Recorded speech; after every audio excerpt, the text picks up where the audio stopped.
반갑습니다. 오늘 함께할 찬양은 전능하신 하나님이라는 찬양인데요. 우리 말씀으로 들어가기 전에 기쁜 마음으로 하나님 앞에 찬양 올려드리고 예배 가운데로 더 가까이 나아가도록 하겠습니다. 찬양하겠습니다.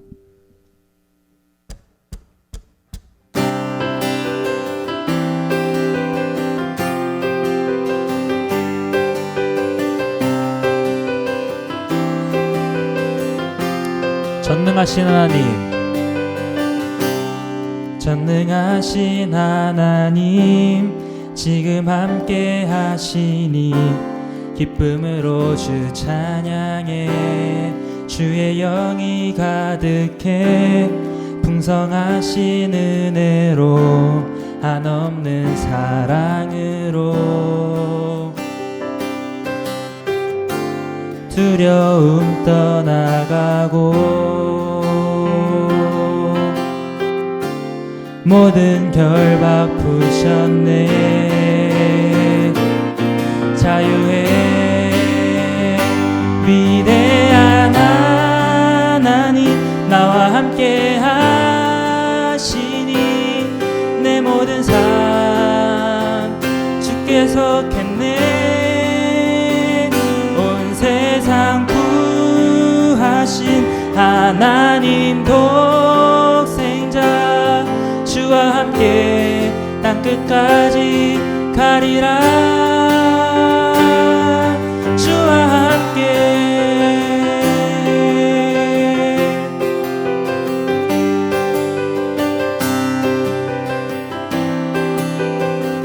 전능하신 하나님,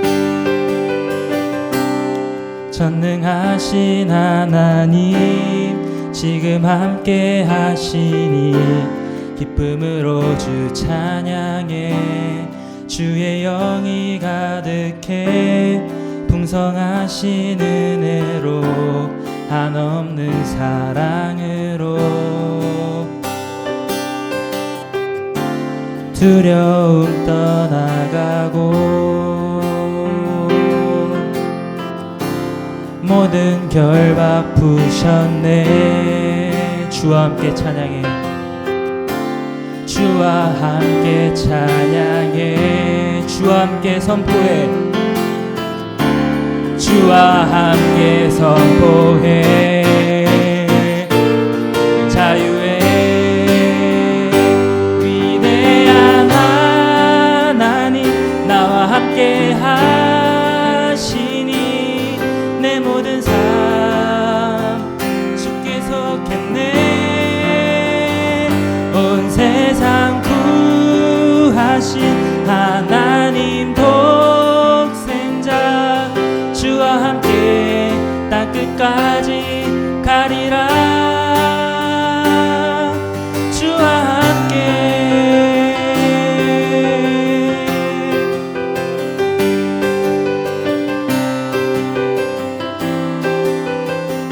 두려움 떠나가고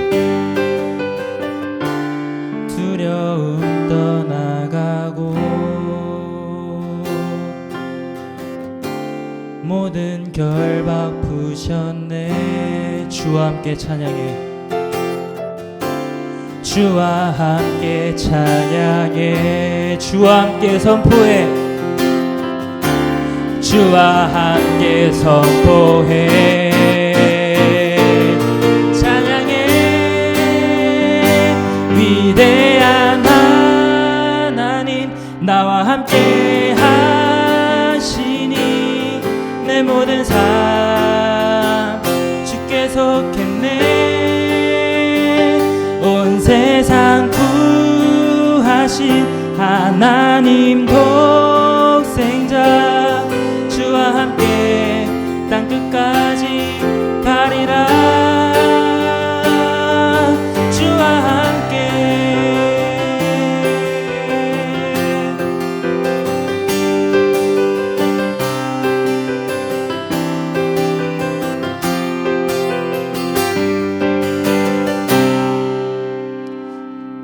할렐루야. 기도하겠습니다. 사랑의 하나님,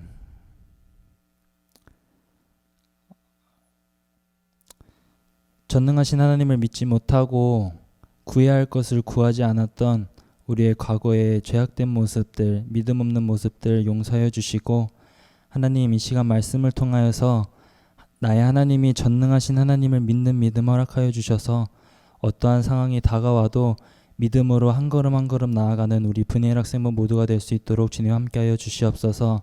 말씀 전하실 전도사님을 위해 기도합니다. 살아계신 하나님의 말씀만을 전할 수 있도록 그의 영과 육을 굳게 붙잡아 주시고 그의 입술 위에 함께하여 주시옵소서.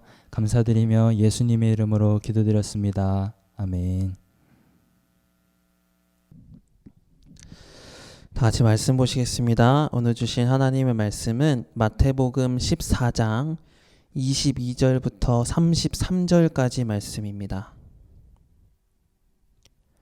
마태복음 14장 22절부터 33절까지 전도사님이 읽겠습니다. 예수께서 즉시 제자들을 재촉하사 자기가 무리를 보내는 동안에 배를 타고 앞서 건너편으로 가게 하시고 무리를 보내신 후에 기도하러 따로 산에 올라가시니라. 저물매에 거기 혼자 계시더니 배가 이미 육지에서 술이나 떠나서 바람이 거스름으로 물결로 말미암아 고난을 당하더라. 밤 사경에 예수께서 바다 위로 걸어서 제자들에게 오시니 제자들이 그가 바다 위로 걸어오심을 보고 놀라 유령이라 하며 무서워하여 소리 지르거늘 예수께서 즉시 이르시되 안심하라 나니 두려워하지 말라. 베드로가 대답하여 이르되 주여 만일 주님이시거든 나를 명하사 물 위로 오라 하소서 하니 오라 하시니 베드로가 배에서 내려 물 위로 걸어서 예수께로 가되 바람을 보고 무서워 빠져가는지라 소리질러 이르되 주여 나를 구원하소서 하니 예수께서 즉시 손을 내밀어 그를 붙잡으시며 이르시되 믿음이 작은 자여 왜 의심하였느냐 하시고 배에 함께 오르매 바람이 그치는지라. 배에 있는 사람들이 예수께 절하며 이르되 진실로 하나님의 아들이로소이다 하더라. 아멘. 사랑하는 분이엘 학생부 친구들에게 하나님의 크신 은혜와 은총이 언제나 함께하기를 주님의 이름으로 축복합니다. 계속해서 온라인으로 예배를 드리고 있는데 이제 얼마 안 남았어요. 한 달 정도 우리가 온라인으로 예배 드리고 이제 6월 달부터는 아마 현장에서 예배를 드릴 것 같아요. 그때까지 우리가 이 믿음 잃지 않고 지금 있는 자리에서 하나님께 최고의 예배를 드려서 하나님의 은혜를 경험하는 저와 여러분 모두가 되기를 소망합니다. 우리는 지금 하나님을 주인으로 모시는 사람의 삶에 대해서 말씀을 나누고 있어요. 다니엘과 다니엘의 세 친구에 대해서 배웠고요. 또 아리마대 사람 요셉에 대해서도 또 백부장에 대해서도 배웠고요. 지난 시간부터는 특별하게 이제 베드로에 대한 말씀으로 우리가 나누기로 했잖아요. 예수님을 만난 베드로는 자신이 죄인입니다 라는 것을 고백하고 그 고백으로부터 그 믿음이 시작되고 그의 예수님을 따르는 제자의 삶이 시작되었다라고 이렇게 말을 했어요. 그래서 죄를 고백하는 것 그리고 죄를 깨닫고 회개하는 것 그것이 우리가 하나님과 나 사이에 상관이 있는 관계, 올바른 관계가 된다, 깊어지는 관계가 된다 이렇게 말씀을 전했으니까 바라기는 분이엘 학생들 모두가 예수님을 인격적으로 만나고 여러분이 죄인임을 주님께 고백하고 여러분이 지었던 모든 죄를 주님께 고백하여서 죄 씻음 받고 주님과의 깊은 사귐이 있는 여러분의 삶이 되기를 주님의 이름으로 축복합니다.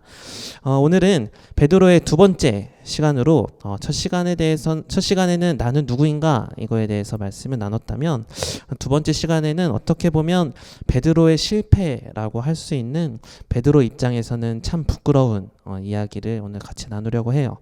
그러나 베드로가 실패했었지만 실패 가운데에서 베드로에게 주셨던 그 예수님의 말씀이 오늘 우리에게도 동일하게 적용이 되는데 예수님을 향한 믿음이 베드로를 어떤 체험을 할 수 있게 했는지 오늘의 말씀을 함께 살펴보면서 우리도 누구나 경험할 수 있는 이런 신앙의 수준을 넘어서서 나만이 경험할 수 있는 믿음의 체험을 할 수 있는 장성한 분량의 믿음의 사람들이 되기를 먼저 주님의 이름으로 축복합니다.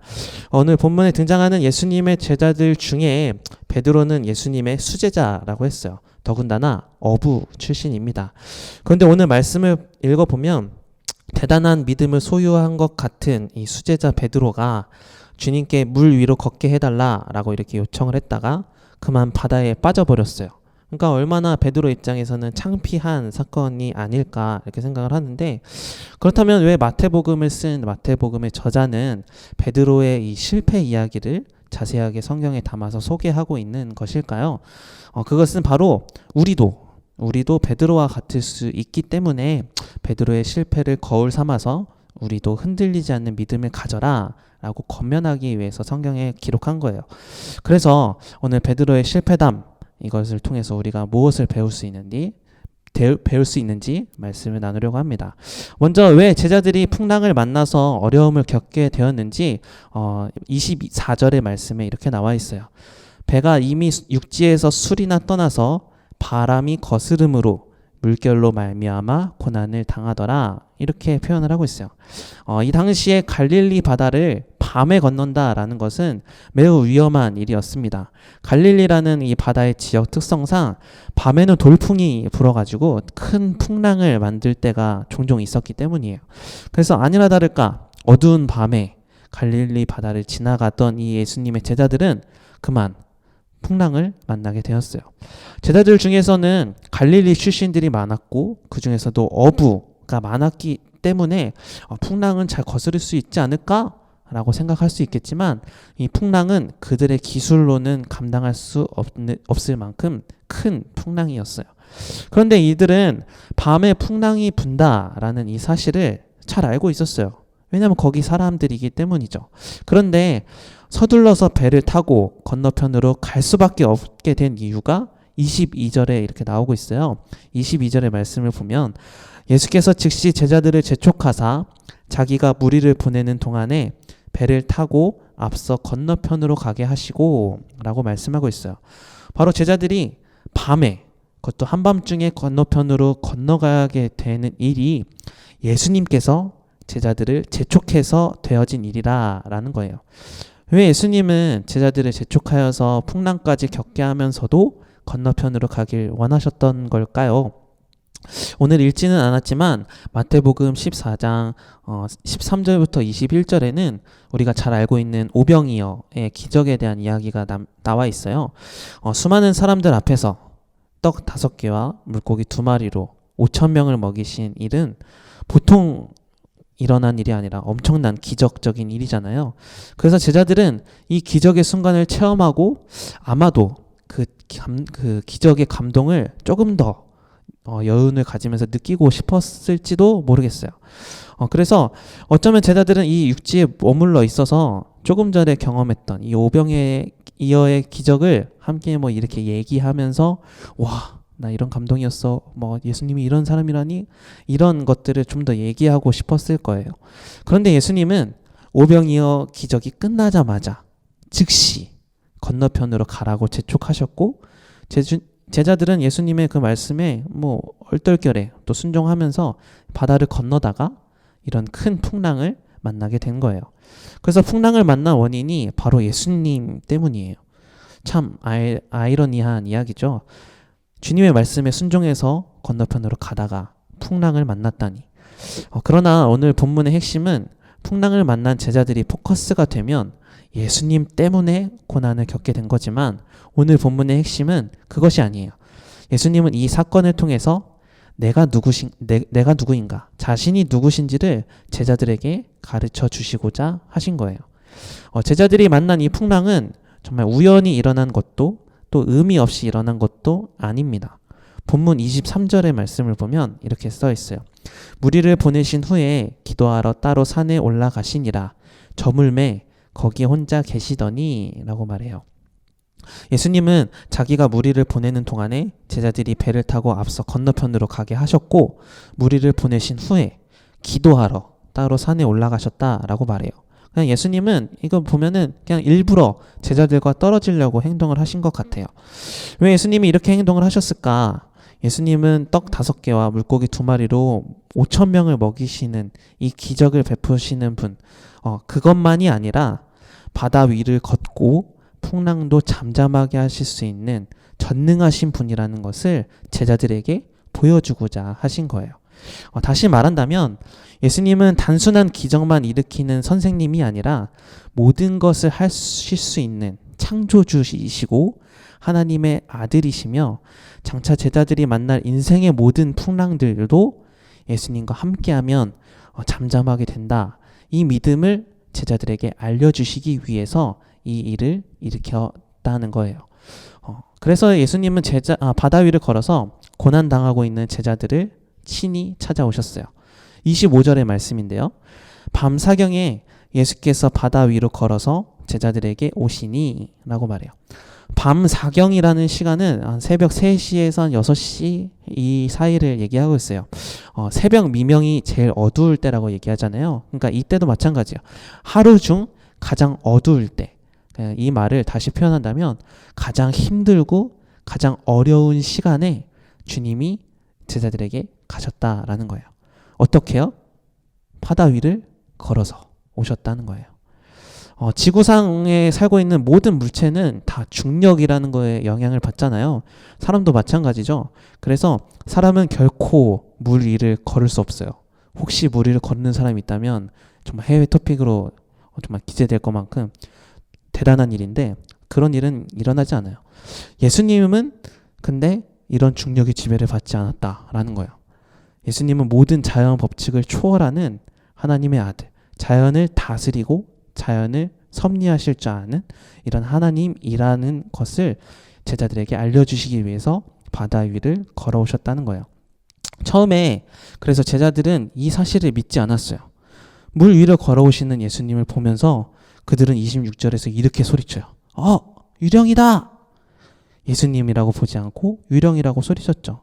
우리야 결과를 다 알고 있기 때문에 물 위를 걸어오시는 분이 예수님이니까 평안하게 지금 말씀을 보겠지만 만약 여러분이 그 실제 상황이라고 생각을 한번 해보자고요. 단번에 풍랑이 이만큼 막 몇 미터씩 넘칠넘칠 그런 풍랑 가운데에서 누군가가 걸어오고 있다. 그렇다면 아마 저도 제자들이랑 똑같은 반응을 보였지 않을까 이렇게 한번 상상을 해봤어요. 그때 이렇게 정신없고 예수님을 유령이라고 얘기하고 있을 그때 예수님은 그들을 안심시키면서 이렇게 말씀하세요.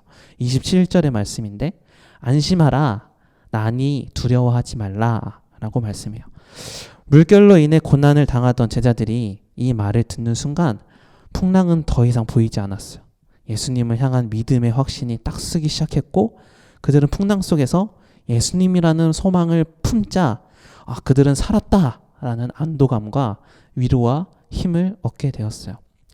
오늘 저와 여러분에게 왜 이 말씀을 전하냐면 저와 여러분에게도 믿음이 성장하면 성장할수록 또 삶을 살아가면 살아갈수록 앞으로 여러분의 인생 가운데에서는 믿음의 시련이라는 풍랑이 또 인생의 풍랑들이 한 번쯤은 찾아올 것인데 그때 그 풍랑을 위로 걸어오신 예수님을 지난번에 한번 말씀을 전했던 것 같은데 기억하는지 모르겠어요.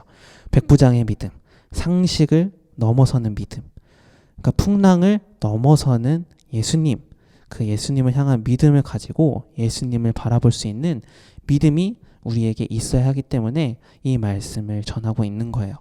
특히 유령이 아니라 바다도 또 풍랑도 모든 것을 능히 잠잠하게 하실 수 있는 예수님. 그 예수님을 향한 믿음이 우리가 있으면 어떤 상황 속에서도 소망과 위로를 가질 수 있게 돼요. 이 믿음이 여러분들에게 있기를 주님의 이름으로 축복합니다. 계속해서 말씀을 이어서 전하자면 그런 상황에서 이제 베드로가 등장을 해요. 모두가 아비규환 같은 어스러스런 이런 시간에 예수님이 나타나셔서 안심하라 나다 두려워하지 말라 이렇게 말하고 계실 때 베드로가 등장을 해요. 예수님을 만나자 베드로는 그 마음속 깊은 곳에서 새 힘이 솟아나고 있었어요. 그때 베드로가 이렇게 예수님께 고백을 해요. 28절의 말씀인데 우리 같이 한번 읽어볼까요? 28절 시작. 베드로가 대답하여 이르되 주여 만일 주님이시거든 나를 명하사 물 위로 오라 하소서 하니 아멘. 베드로는 어떻게 이렇게 말할 수 있었을까요? 어떤 이유가 있어서 예수님께 물 위로 걷게 해주세요 라고 요청했다기보다는 베드로의 성격이 원래 이랬던 것 같아요. 그는 그냥 상황들을 복잡하게 생각하지 않고 그냥 생각나는 대로 말하는 경우가 종종 있었거든요. 그러더니 그랬으니 풍랑 가운데에서도 뭐 저도 예수님처럼 물 위를 걷게 해주세요 이런 말이 만약에 생각이 깊었던 사람이거나 많은 고뇌를 한다는 사람이면 전혀 나올 수 없었던 말이겠죠. 그냥 베드로는 그래서 중요한 순간에 정말 단순하고 어떻게 좀 얘기하면 무식하게 이렇게 말을 꺼냈다고 하더라도 예수님은 그 베드로의 대답에 질문에 요청에 대답하셨어요. 뭐라고 대답하셨냐? 29절에 두 글자로 설명을 하고 있는데 바로 오라 라고 말씀하시는 거예요. 사실 이 두 사람의 대화는 잘 이해가 안 되는 대화의 내용이에요. 한번 상식적으로 생각하면 물 위를 걷게 해주세요 라고 요청하는 베드로도 이상한 대화를 하고 있는 거고 물 위를 걸어와라 라고 말씀하시는 예수님도 이상한 대답이죠. 사람은 자연 법칙을 뛰어넘을 수 있는 존재가 아니잖아요. 그러니까 당연히 물 위를 걸을 수 없겠죠. 그런데도 주님은 오라 라고 말씀하시는 거예요. 왜 이런 말씀을 하셨을까요? 바로 베드로를 통해서 믿음의 능력을 보여주시려 했던 것이에요. 믿음은 나와 예수님을 연결시켜주는 고리예요. 그래서 모두가 안 된다고 말할 때 믿음으로 하나님께 나아가면 믿음이 우리의 상황과 하나님의 능력을 연결시키는 열쇠가 돼요. 그래서 여러분들도 이 믿음으로 살면 하나님이 되지 않는 일도 될 수 있도록 해주시는 은혜가 있을 거예요. 믿음은 이런 능력이 있는 거거든요. 나와 하나님의 능력을 연결시켜주는 고리가 바로 믿음이에요. 베드로는 이런 믿음이 있었어요. 그래서 이 믿음으로 물 위를 걷게 해달라 이렇게 요청을 했고 예수님은 그 믿음을 보시고 그에게 오케이 오라 이렇게 대답을 해주신 거예요. 그래서 마침내 베드로는 이 세상에서 누구도 걷지 못했던 물 위를 그것도 풍랑이 넘실거리는 그 바다를 걷는 기적을 경험하게 됩니다. 그래서 그는 배에서 뛰어내리고 걸어요. 하지만 베드로가 이렇게 거창하게 주님께 요청했던 것과는 다르게 얼마 걷지 못해서 금방 풍랑에 빠져버렸다라고 오늘 말씀은 말해요. 30절의 말씀인데요. 바람을 보고 무서워 빠져가는지라 소리질러 이르되 주여 나를 구원하소서 이렇게 얘기해요. 왜 잘 걷다가 예수님을 향한 믿음도 있었고 근데 잘 걷다가 왜 물에 빠졌다라고 얘기할까요? 그거는 순간 예수님을 본 것이 아니라 바람을 보고 라고 정확하게 표현하고 있어요. 바람을 봤다는 거예요. 이거는 우리가 쉽게 해석할 수 있어요. 뭐 예수님을 바라보고 가면 바람도 풍랑도 인생의 어떤 풍랑도 거뜬하게 이길 수 있지만 예수님을 놓치면 시선이 예수님께 향하지 않으면 그 풍랑 안에 풍덩 빠지고 만다라는 해석을 우리도 할 수 있죠. 특히 30절에서 믿음을 잃어버리게 만드는 요소가 하나 등장합니다. 그것은 바로 무서워라고 표현하고 있는 이 두려움이라는 거예요. 예수님을 보고 배에서 내렸던 베드로가 물을 보고 두려워하자 바람을 보고 두려워하자 그만 물에 빠졌다라고 표현해요. 두려움이라는 것은 믿음과 적이에요. 두려움이 닥치면 믿음은 사라져요. 아무것도 못하게 돼요.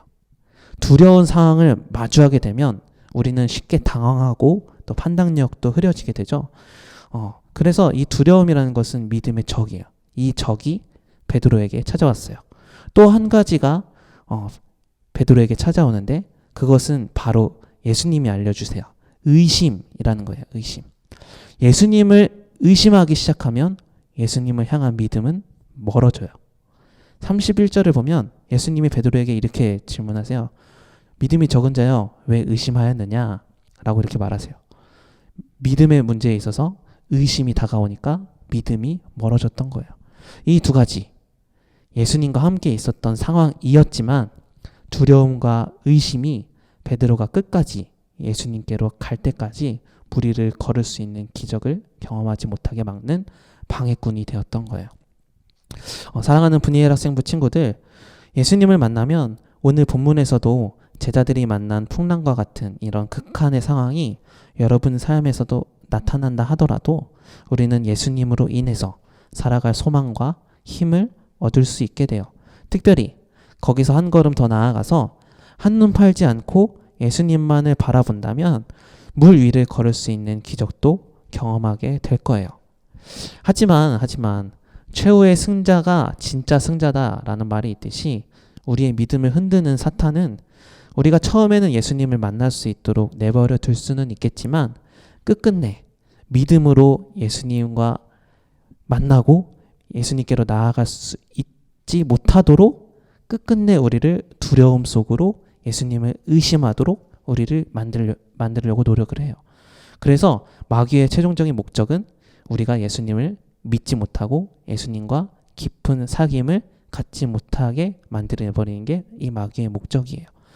그러나 바람을 보는 순간 두려움이 그를 사로잡았고 마음에 의심이 드는 순간 베드로는 물에 빠져버렸지만 베드로가 예수님을 바라보고 주님을 향하여 나아갔을 때에는 그 누구도 경험하지 못했던 물 위를 걷는 기적을 경험하게 되었음을 우리가 기억했으면 해요. 두려움과 의심을 이기는 방법은 다른 방법이 없어요. 오늘 성경에서 주님이 말씀하시잖아요. 믿음이 적은 자여 왜 의심하였느냐? 그냥 오직 주님만 바라보고 걷는 것이 두려움과 의심을 이길 수 있는 방법이에요. 계속해서 예수님을 바라봐야만 우리의 믿음은 더욱 커질 수 있게 돼요. 신앙생활 하면서 우리는 베드로와 같은 실수를 범하지 않고 살아가면 정말 좋겠지만 아마도 우리는 베드로와 같은 실수, 그러니까 주님을 바라보는 것이 아니라 상황과 환경을 바라보고 그 상황과 환경 앞에서 두려움과 의심을 가지고 살아갈 때도 분명히 있을 거예요. 그런 상황이 있을 때마다 그냥 낙담하지 않고 이 말씀을 꼭 기억했으면 좋겠어요. 그때에도 우리는 주님을 바라볼 수 있는 믿음을 달라고 우리가 구하는 거예요. 물 위를 걸으신 예수님을 바라보고 모든 것을 하실 수 있는 그 전능하신 하나님을 우리가 기억하면서 살아가려고 노력하며 주님의 이름을 부른다면 두려움과 의심 없이 우리의 믿음이 회복되어지고 어디서든 전능하신 하나님이 나와 함께 하시지, 주님은 불가능한 일이 없지, 이런 믿음을 가지고 더 예수님을 바라보고 더 예수님께 매달려서 예수님의 베푸신 기적을 체험하며 살아가는 여러분의 삶이 되기를 소망합니다. 전능하신 하나님을 믿으십시다. 어떤 상황 가운데서도 상황을 바라보면 두려움과 의심이 있을 수밖에 없지만 하나님은 그것 넘어서 그 믿음을 고백할 때 우리를 온전케 해주시는 전능하신 분인 줄 믿습니다. 그 하나님을 믿는 믿음, 그 주님과 동행하는 믿음이 우리 분해엘 학생부 가운데 언제나 함께하여서 믿음의 장성한 분량에 이르는 친구들이 되기를 주님의 이름으로 축복합니다. 함께 찬양하고 주님을 높이며 우리의 마음을 주님께 고백하며 나아가겠습니다.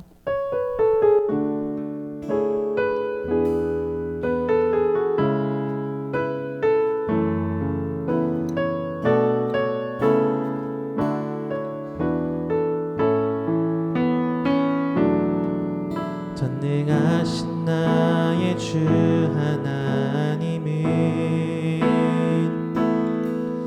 능치 못하실 일 전혀 없네. 우리의 모든 간구도 우리의 모든 생각도 우리의 모든 꿈과 모든 소망도 신실하신 나의 주 하나님은 우리의 모든 괴로움 바꿀 수 있네. 불가능한 일 행하시고 죽은 자를 일으키시니 그를 이길 자 아무도 없네. 말씀을 취하여 깊은 곳에 금을 던져 오늘 그가 놀라운 일을 이루시는 것 보라. 주의 말씀을 취하여 믿음으로 금을 던져 믿는 자에게 능치 못함 없네. 말씀을 취하여 깊은 곳에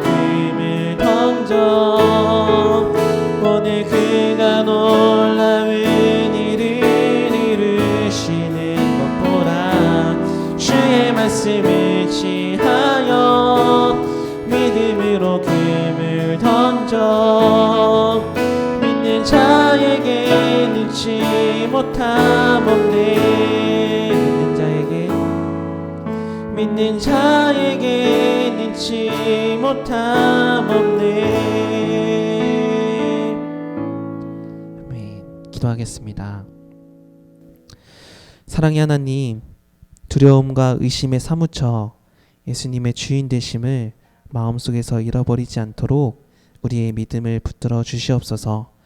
거친 풍랑을 잠잠케 하실 수 있는 능력의 주님을 만나고 주님을 만나는 것에 그치는 것이 아니라 능력의 주님이 나의 주님이심을 마음속에 믿음으로 확신을 가져서 그 믿음의 확신 가지고 어떤 상황 속에서도 평안함 속에 당당하게 세상에서 살아갈 수 있도록 우리의 삶을, 우리의 믿음을 인도하여 주시옵소서.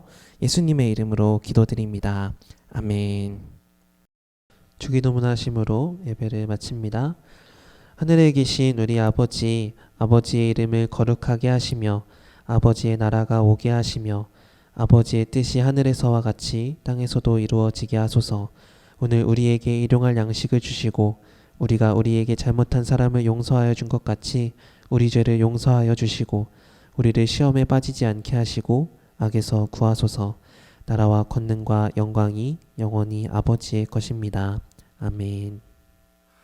높은 산들이 낮아지고 험한 길이 평탄해지고 골짜기가 메워지는 새로운 하늘과 땅이 우리 가운데 소망으로 차를 잡아 꿈을 꾸게 해. 불합리한 현실 속에서 주의 사랑을